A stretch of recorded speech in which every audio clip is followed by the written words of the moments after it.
E aí, galerinha da segunda série, tranquilidade? Gente, nós terminamos, o realismo, o naturalismo. Eu vou fazer uma introdução sobre a próxima escola literária, que é o parnasianismo, uma introdução bem tranquila, para a gente começar a entrar nesse universo do que é o movimento parnasiano, tá certo? Espero que vocês estejam bem e podem contar comigo aí, tá certo? Estaremos juntos. Vamos lá. Vamos continuar. Vamos lá. Bom, gente, a gente precisa entender que nós estamos num momento de transição, né? Nós estamos na transição do 19 para o 20, um período de instabilidade, na sociedade. Daqui a pouco vão vir as guerras, a Primeira Guerra, depois nós vamos ter a Revolução Russa, Então nós vamos estar próximos aí de períodos bem instáveis da sociedade, nós temos um processo de industrialização ferrenho, certo? Temos a unificação da Itália, a unificação da Alemanha, nós temos também a corrida pela partilha, da África, esse processo de industrialização de alguns países também tardio, e a disputa de novos mercados. Nós estamos num momento de grande efervescência.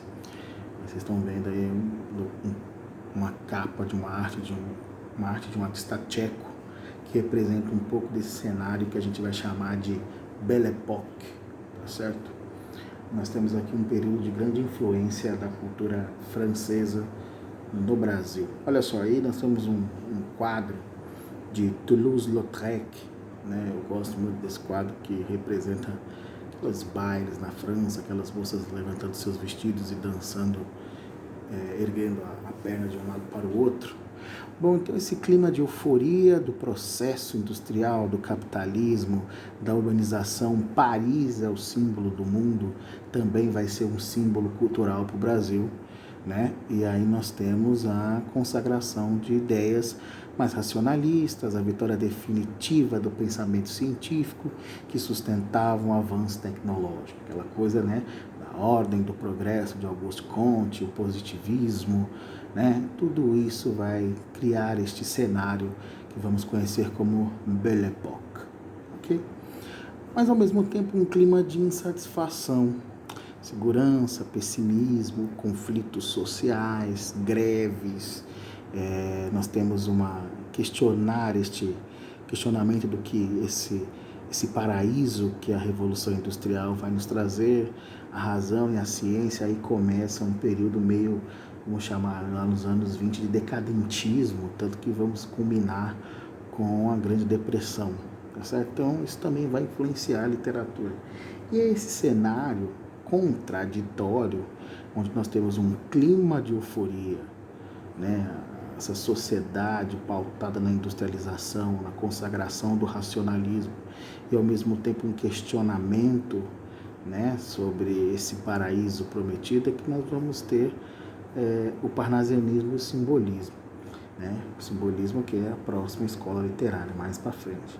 Mas é interessante você notar que esse contexto, ele não foi assim, o parnasianismo ele não foi, melhor dizendo, o parnasianismo ele não acaba, vamos dizer assim, com o realismo nem com o naturalismo, eles são simultâneos. Então, simultaneamente, nós vamos ter obras realistas, Machado de Assis vai continuar publicando suas obras, vamos continuar tendo obras naturalistas, o Aloysio Azevedo, todas aquelas obras que a gente analisou nas aulas anteriores vão continuar sendo produzidas, e vão aparecer os livros as obras parnasianas, as obras simbolistas, e tudo isso terá uma convivência, que a gente pode dizer assim, harmônica, Todos vão conviver no mesmo espaço de tempo, tá certo? Até 1922, quando chegamos na Semana de Arte Moderna, tá certo? Vamos lá, de onde que vem esse termo parnasianismo? A estética parnasiana rejeitava o excesso sentimental, defendia uma postura mais serena diante do mundo e da própria poesia, ou seja, aquela ideia, né, meio que exagerada, aquela ideia exagerada não, aquela ideia de exagero sentimental, o parnasiano já não queria, ele era muito mais comedido, né? Ele rejeitava o excesso. Aí nós temos uma ideia de uma poesia antirromântica, né? Ou seja, está dentro dos parâmetros, né? O realismo é antirromântico, a poesia parnasiana também rejeitava o exagero dos românticos, tá certo? A razão empregava os clássicos, né? O que é clássico na literatura? O clássico é aquilo que remete à Grécia, à Roma antiga, tá certo? Essa ideia parnasiana vem de um monte chamado Parnaso, que era um templo dedicado a Apolo lá na Grécia Antiga. Então a referência dessa escola literária é exatamente o período, né, da Grécia Antiga. Aí está a ideia do clássico, tá certo? Ele foi lançado em 1866 na França, né? Uma revista que retomou a ideia do Parnasse, que chamava Le Parnasse Contemporain, que retomava a ideia de uma agremiação de poetas esses que valorizariam os ideais clássicos de um poema, o ideal clássico de poesia. E aí nós temos, né, a mãozinha aí segurando esta informação importantíssima, que é a ideia de onde surgiu o nome parnasianismo, tá certo? Olha aqui, nós temos um quadro parnasiano com a ideia do Parnaso, né? Veja só, deuses e deusas, no templo de Apolo, vivendo este ambiente idílico, né? Essa coisa idílica de um ambiente totalmente clássico e cheio de sofisticação. Bem, o que é importante a gente entender do parnasianismo, da linguagem, desse poema parnasiano? Primeiro que os parnasianos aí, eles pregavam o retorno aos valores clássicos, né? Então nós vamos ter erudição, vitalidade, energia, valorizar o que é clássico. Valorizar o que é clássico é também valorizar a racionalidade sobre o sentimento, nada de exagero, certo? Por exemplo, Francisca Júlia defende essa ideia no poema Musa Impassível, poema que você vai ler nos exercícios, depois eu vou falar a respeito. E Francisca Júlia, que nesse Musa Impassível, aliás, impassível é uma ideia bem interessante.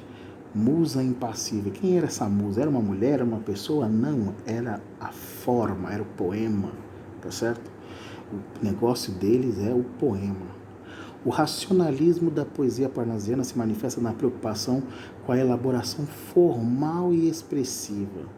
Ou seja, o foco da poesia parnasiana não era o sentimento, não era falar de si mesmo, também não. O foco da poesia parnasiana é a preocupação com a elaboração formal, né? Como eu vou escrever esse poema? Se a rima é perfeita, se as palavras são bem encaixadas, se o ritmo é bem postado. Ou seja, a preocupação da linguagem parnasiana é com a forma. Por isso a ideia da metalinguagem. Veremos isso melhor mais adiante. Os parnasianos comparavam o fazer poético ao trabalho de um joalheiro. Ele achava que ele era um artista, né? O artista da palavra. Exploravam a língua com sensibilidade e apuro formal, formalismo, outra ideia aí da construção da linguagem parnasiana, tratando-a como uma joia rara. Essa valorização formal era arte pela arte. Esse era o princípio, né? Um princípio que vai lá do Gautier, que é um dos precursores da poesia parnasiana na França, né? E lá tem essa ideia da arte pela arte. O que é essa arte pela arte? Vou fazer o poema perfeito, cara. Eu não quero saber se é o poema de acordo com o sentimento, se você acha um poema bom, se você acha que, na verdade, é o poema que é esteticamente, veja bem, esteticamente perfeito, dentro dos parâmetros da concepção clássica de um poema perfeito, né? O que é essa concepção clássica de um poema perfeito? É um poema racional, é um poema de forte elaboração formal, é um poema delicado e meticuloso, totalmente articulado de forma, assim, sabe, é uma joia, ele é trabalhado, certo? E já que estamos falando sobre Francisca Júlia, né, essa escritora, um dos primeiros poemas que vamos analisar, nós temos aqui Musa Impassível. Veja que interessante. Musa, um gesto sequer de dor ou de sincero. Luto jamais te afeia o cândido semblante. Diante de um Jó, conservo o mesmo orgulho, e diante de um morto, o mesmo olhar e sobreceio austero. Em teus olhos não quero a lágrima, não quero. Em tua boca o suave e idílico descante celebra ora um fantasma anguiforme de Dante, ora o vulto marcial de um guerreiro de Homero. Dá-me o hemistique douro, a imagem atrativa, a rima cujo som de uma harmonia crebra, nossa, errei. Cante aos ouvidos da alma a estrofe limpa e viva, versos que lembrem, com seus bárbaros ruídos, ora o áspero rumor de um calhau que se quebra, ora o surdo rumor dos mármores partidos. Bom, vocabulário difícil, né? É um poema distante, né? Tanto que esse tipo de poesia vai ser criticado pelos modernistas exatamente por essa distância, por esse exagero, esse distanciamento de um poema popular, né? Era um poema erudito. Aqui do lado vocês estão vendo uma obra de um artista chamado Victor Brecheret. Victor Brecheret, em homenagem a Francisca Júlia, fez esta obra que chama Musa Impassível, em homenagem a Francisca Júlia. E esta aí é uma réplica, né? O original está dentro de um museu, porque senão estaria estragando, está dentro de um cemitério onde está sepultada a poetisa brasileira. Bom, olha só. Musa, um gesto sequer de dor ou de sincero, lute jamais te afeito. Jó, Dante, Homero, olha as referências, né, a literatura clássica.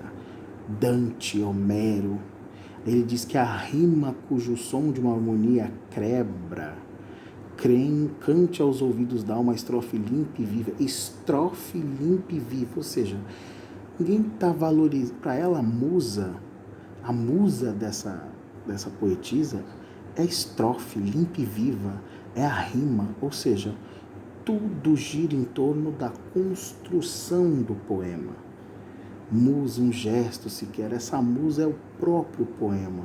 Em teus lágrimas não quero lágrima, ou seja, não tem romantismo, não tem subjetividade, né? Conserva o orgulho, um olhar austero. Veja que ela tenta descrever como é que é o olhar, não de uma forma imaginativa, exagerada, não. Ela descreve esse olhar de uma forma sóbria, de uma forma real, trazendo para o poema uma ideia de racionalismo. Tá? Versos que lembrem com seus bárbaros ruídos, ora o áspero rumor de um calhau que se quebra, ora o surdo rumor de mármores. Ele gostava muito dessa ideia da descritividade, né? Um poema extremamente descritivo, tá certo? Pessoal, essa introdução aqui da poesia parnasiana, vocês vão ter exercícios aí para vocês responderem, revejam esse vídeo, fiquem em casa, façam as atividades, nós estamos juntos. E é isso, pessoal. Nas atividades vocês vão ler a segunda parte do poema da Francisca Júlia. Tem ali várias questões para vocês observarem essa ideia geral da poesia parnasiana. E é muito importante que vocês façam com atenção. Tem lá o gabarito, mas eu estou à disposição de vocês. Tá certo? Pessoal, um grande abraço e até a próxima.